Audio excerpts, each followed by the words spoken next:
ಬಿಜೆಪಿಯಲ್ಲಿ ಇರೋರೆಲ್ಲ ವಚನ ಭ್ರಷ್ಟ ಅಂತೀರ? ನಾವ್ಯಾಕೆ ಅಲ್ಲಕ್ಕೆ ನೀವು ಅಂತೀರಿ, ನೀವು ಮಾಧ್ಯಮದವ್ರು ಏನಾರು ಅನ್ಕೋತ್ಕೊಂಡ್ರಿ, ನನ್ನ ಬಾಯಿಂದ ಹೇಳಿದ್ರತ್ತ ನೀವು ಅನ್ಸಲಕ್ಕೆ ಹೋಗ್ಬಾರ್ದು ಸರ್. ಈಗ ರಾಜ್ಯ ಪ್ರವಾಸ ಆರಂಭ ಆಗಿದೆ ಸರ್, ಇನ್ನು ಪ್ರತ್ಯೇಕವಾಗಿ ಇನ್ನೊಂದ್ಸತಿ ಏನೋ ಮಾಡ್ತೀರಾ? ಈಗಂತೂ ಇದು ರಾಜ್ಯ ಪ್ರವಾಸನೇ ಅಲ್ರಿ, ಈ ಅಭಿಪ್ರಾಯ ತೊಗೊಳಕತ್ತೀವಿ. ನೀನು ಹುಬ್ಳ್ಯಾಗ ನೋಡ್ರಿ 20-25 ಸಾವಿರ ಜನ ಸೇರಿದ್ರು.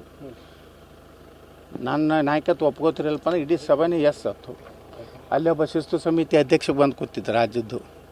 ಆ ವಾತಾವರಣ ನೋಡೋದ, ಆ ಶಿಸ್ತು ಸಮಿತಿ ಅಧ್ಯಕ್ಷ ಸರಿಯಾಗಿ ವರದಿ ಮಾಡಲಿ, ಏನು ವಾಸ್ತವ ಏನೈತೆ ಕರ್ನಾಟಕದ್ದು ಹೇಳಿ. ಒಂದು ಕುಟುಂಬದ ಹಿಂದೆ ಕರ್ನಾಟಕದಲ್ಲಿ BJP ಅಥವಾ ಹಿಂದೂಗಳಿಲ್ಲ. ಹಿಂದೂಗಳು ಮನಸ್ಸು ಮಾಡಿದ್ರೆ ಎಂತಿಂಥ ಪಕ್ಷಗಳಿಗೆ ಮಾಡಿಕೊಡ್ತಾರೆ.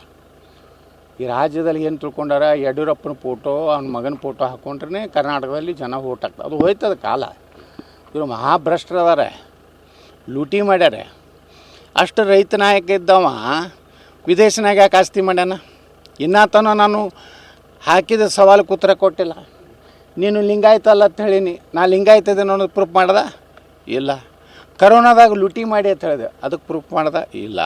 DK ಶಿವಕುಮಾರು ನನ್ನ ಭಿಕ್ಷೆಯಿಂದ ನೀನು MLA ಆಗಿನಂದೆ, ನಾ ಆಗಿಲ್ಲೋ, ನನ್ನ BJP ತಾಕತ್ ಮ್ಯಾಗ ಆಗಿನಂತ ರಾಜೀನಾಮೆ ಕೊಟ್ಟು ನಮ್ಮ ನಿಂದಿರ್ತೀನಂತ ಸವಾಲು ಹಾಕದ ಇಲ್ಲ. ವಾಲ್ಮೀಕಿ ಇದೆ ನಮ್ಮ ಇದರಲ್ಲಿ ಮೂಡಾದಲ್ಲಿ ನಾನು ಪಾದಯಾತ್ರೆ ಮಾಡಿ ಮೈಸೂರು ಮುಟ್ಟೋದ್ರೊಳಗಾಗಿ ಸಿದ್ದರಾಮಯ್ಯನವ್ರು ರಾಜೀನಾಮೆ ಕೊಡ್ತೀನಿ ಅಂದರು. ಎಲ್ಲಿದೆ ರಾಜೀನಾಮೆ? ಅದಕ್ಕೆ ಇವೆಲ್ಲ ಅಡ್ಜಸ್ಟ್ಮೆಂಟ್. ಈಗೆಲ್ಲ ಆಕ್ರೋಶ ಐತೇನೋ. ಮೊದಲು ನೀ ಮಹಾಭ್ರಷ್ಟದಿ. ಈ ಸಿದ್ದರಾಮಯ್ಯ ಅವ್ರಿಗೆ ಏನು ಬೈತಿ? ನಿನ್ನ ಲೂಟಿ ಮಾಡಿದ್ದನ್ನೇ ಇವತ್ತು ಯಾವ ಹೋರಾಟ ಸಕ್ಸಸ್ ಆಗ್ಯಾವ ವಿಜೇಂದ್ರನು.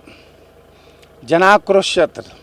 ಜನಾಕ್ರೋಶ ಅಲ್ಲ, ನಿಮ್ಮ ಕುರ್ಚಿ ಆಕ್ರೋಶ ಆಗಿದೆ ನಿಮ್ಮ ಅಪ್ಪ ಮಕ್ಕಳಿಗೆ. ಹೀಗಾಗಿ ಕರ್ನಾಟಕದಲ್ಲಿ BJP ಹಾಳು ಮಾಡ್ಲಕತ್ತವ್ರು ಅವರು.